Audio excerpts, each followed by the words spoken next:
खुदावंद यीशु मसीह जिसके नाम में हर कौम और कबीले और अहले जुबान के लोग बरकत पा रहे हैं, उसी के नाम में आपकी सलामती हो। तो आज की इस वीडियो में हम 3 सवालात पर गौर करेंगे। पहले नंबर पर हम देखेंगे कि यूनानी जुबान में मसीही के लिए कौन सा लफ्ज इस्तेमाल हुआ है।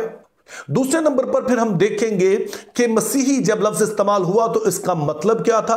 और फिर तीसरे नंबर पर हम इस बात पर गौर करेंगे कि कौन से ऐसे हवाला जात हैं जहां पर यह नाम इस्तेमाल हुआ और उससे हम क्या सीख सकते हैं, वहां पर किन मानों में इस्तेमाल हुआ।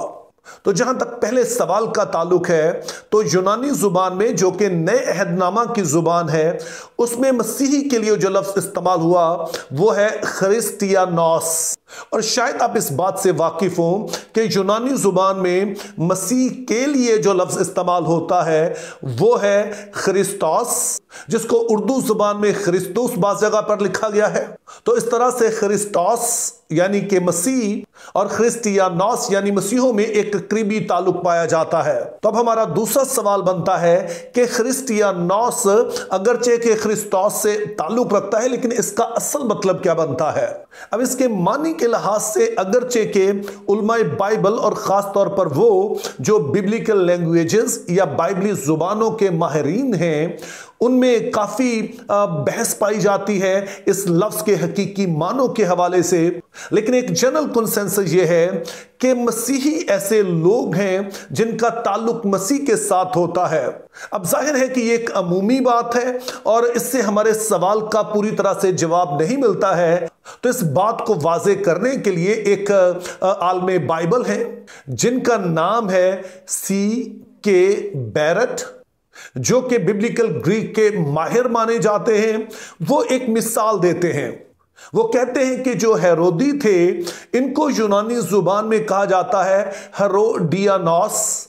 तो उनका कहना है कि शुरू में यह लफ्ज हेरोदीस के घराने के लिए इस्तेमाल होता था, यानी कि उन लोगों के लिए जो कि या तो हेरोदीस के जो रिश्तेदार होते थे या फिर वो जो कि उसके घर में मुलाजम होते थे। और बाद में बेशक ये टर्म जो है वो एक स्कूल ऑफ थॉट के लिए इस्तेमाल होने लगी, लेकिन शुरू में इसका इस्तेमाल जो था वो हेरोदीस के घराने के लोगों के लिए, चाहे रिश्तेदार हो या फिर उसके खादमीन हो, उनके लिए इस्तेमाल होती थी। तो इस मिसाल की रोशनी में C.K. बैरट का कहना है कि मसीहियों के लिए जब यह लफ्ज यानी कि ख्रिस्टियानोस इस्तेमाल होने लगा तो वो भी इसी मानों में था, यानी कि वो लोग जो कि यीशु मसीह से ताल्लुक रखते हैं, या दूसरे लफ्जों में कहेंगे कि वो जो यीशु मसीह के घराने के लोग हैं।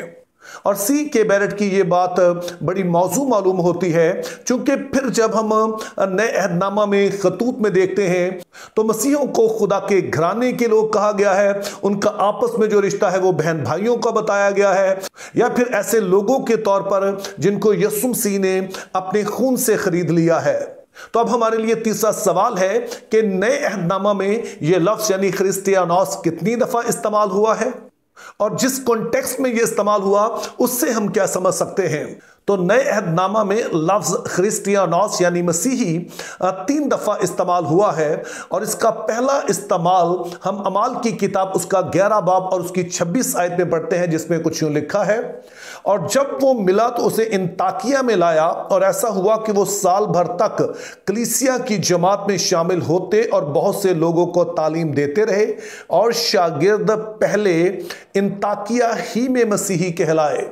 अब अगरचे कि इस आयत में कई बातें हैं जिन पर बड़ी तफसील से बात हो सकती है, लेकिन हम जहां पर सिर्फ एक ही बात पर गौर करेंगे, और वो ये है कि यहां पर हमें बताया गया है कि ये इंताकिया का शहर है जहां पर पहली दफा यीशु मसीह के पैरोकार मसीही कहलाते हैं।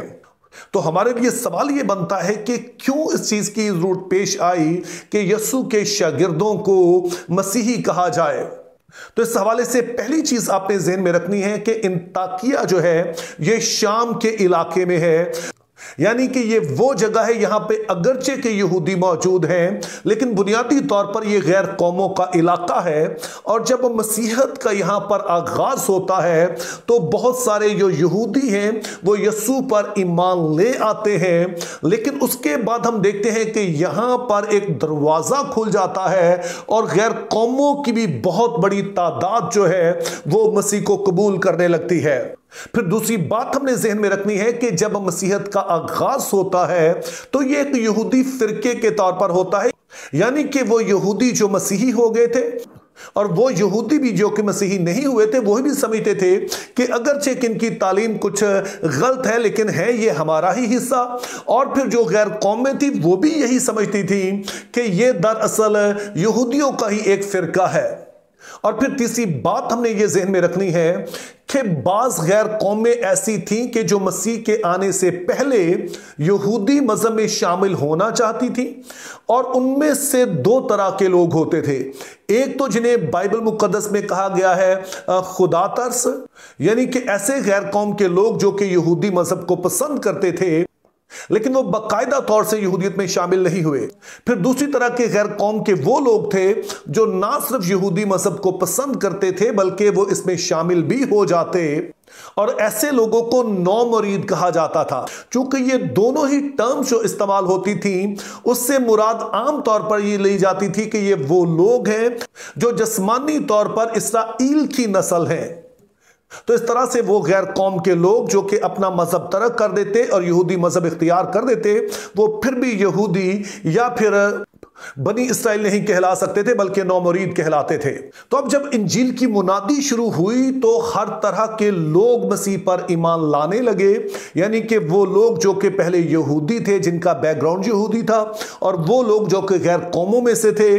तो इस तरह से अंताकिया की कलीसिया में हम देखते हैं कि ये दोनों ग्रुप ही एक बड़ी तादाद में मौजूद हैं। इसका मतलब है कि यह ग्रुप जो कि यहूदियों गैर यहूदियों दोनों पर मुश्तमिल है, ना तो इन्हें बनी इसराइल या यहूदी कहा जा सकता है और ना ही इन्हें नौमुरीद कहा जा सकता है। तो इसके नतीजे में एक नया नाम सामने आता है और वो है क्रिस्टियानोस, जिसका मतलब है कि ये वो लोग हैं जो कि मसीह से ताल्लुक रखते हैं कि अगरचे जिस्मानी तौर पर ये इसराइल के घराने से नहीं है लेकिन अब ये मसीह के घराने के बन गए हैं। और इस तरह से चाहे यहूदी हो चाहे यूनानी हो वो सारे के सारे आपस में बहन भाई हैं। तो इस तरह से लफ्ज मसीही अपने आप में ही एंटी रेशियल है, यानी कि यह लफ्ज जब बोला जाता है तो यह अपने आप में इस चीज का बयान करता है कि मसीह में आकर ना कोई यहूदी है ना यूनानी है, और जिसका जो भी बैकग्राउंड है अब वो माजी का हिस्सा है, और नई पहचान यह है कि ये सारे मसीह के घराने के लोग हैं, मसीह के खानदान के लोग हैं। इसका दूसरा इस्तेमाल हमें अम्माल की किताब उसका 26 बाब और उसकी 28 आयत में मिलता है, जिसमें कुछ यूं लिखा है, अग्रिप्पा ने पौलुस से कहा, तू तो थोड़ी सी नसीहत करके मुझे मसीही कर लेना चाहता है। और इसके अलावा फिर जो तीसरी दफा लफ्ज क्रिस्टियानोस इस्तेमाल हुआ है वो है पहला पतरस उसका 4 बाब और 16 आयत, जिसमें कुछ यूं लिखा है, लेकिन अगर मसीही होने के बायस कोई शख्स दुख पाए तो शर्माए नहीं, बल्कि इसी नाम के सबब से खुदा की तमजीद करे। अब ये तो वो हवाला जात हैं जो कि हमें यूनानी नए अहदनामा में मिलते हैं कि जहां पर लफ्ज क्रिस्टियानोस इस्तेमाल हुआ है, लेकिन जब आप उर्दू बाइबल पढ़ेंगे तो वहां एक और जगह पर भी मसीही लफ्ज इस्तेमाल हुआ है और वो है अमाल 22 बाब और उसकी 4 आयत। तो शायद आप सोचें कि जब असल जुबान में ये लफ्ज नहीं है तो फिर उर्दू तर्जमे में ये लफ्ज कहां से आ गया। तो उसका सबब यह है कि जब आप तर्जुमा करते हैं तो किसी चीज को जरा सहल बनाने के लिए, आसान बनाने के लिए कई दफा ऐसा लफ्ज इस्तेमाल किया जाता है जो लोगों को आसानी से वो लाइन वो जुमला समझ आ जाए। तो ऐसा ही कुछ इस वाली आयत में यानी अमाल 22 बाब और उसकी 4 आयत में भी हुआ है।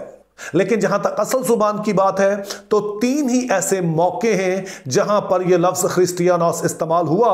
तो उसके पीछे जो पैगाम है वो ये है कि अगर कोई मसीही है तो वो अपने आप में ही एंटी रेशियल है, वो किसी तरह के तासुब, वो किसी तरह की जो नस्ल प्रस्ती है, रंगो नस्ल का जो इम्तियाज है, ये शख्स ऐसी बातों पर यकीन नहीं करता है।